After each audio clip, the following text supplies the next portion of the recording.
দশকের পর দশক ধরে চলা স্নায়ুযুদ্ধের ইতি টেনে এক ঝটিকা অভিযানে কেঁপে উঠল তেহরানের ক্ষমতার কেন্দ্র। রক্তক্ষয়ী সেই প্রহরে স্তব্ধ হয়ে গেলেন ইরানের সর্বোচ্চ ধর্মীয় নেতা আয়াতুল্লাহ আলী খামেনি।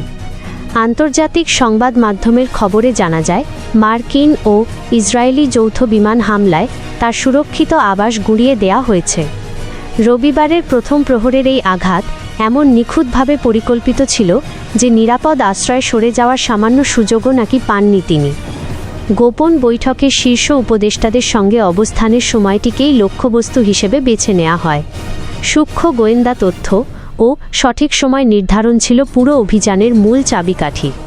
মার্কিন কর্মকর্তাদের ভাষ্য অনুযায়ী শুরুতেই তাকে নিষ্ক্রিয় করাই ছিল প্রধান উদ্দেশ্য, যাতে আত্মগোপনের সব পথ বন্ধ হয়ে যায়। প্রথমে ধারণা ছিল বৈঠকটি শনিবার সন্ধ্যায় হবে, কিন্তু ইসরায়েলি গোয়েন্দা তথ্য জানায় সেটি সকালেই শুরু হচ্ছে।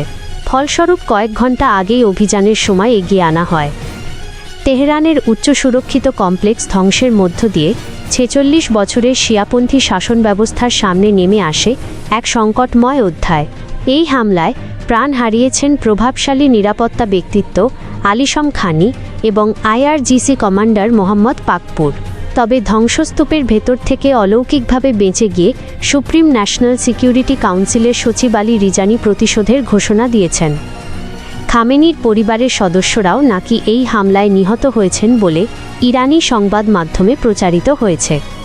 রাষ্ট্রীয় টেলিভিশনে কালো ব্যানার টানিয়ে তার আর্কাইভ ফুটেজ প্রচারের মাধ্যমে মৃত্যু সংবাদ নিশ্চিত করা হয়। এদিকে যুক্তরাষ্ট্রের সাবেক প্রেসিডেন্ট ডোনাল্ড ট্রাম্প ট্রুথ সোশ্যালে প্রতিক্রিয়া জানিয়ে তাকে ইতিহাসের অশুভ শক্তি বলে আখ্যা দেন।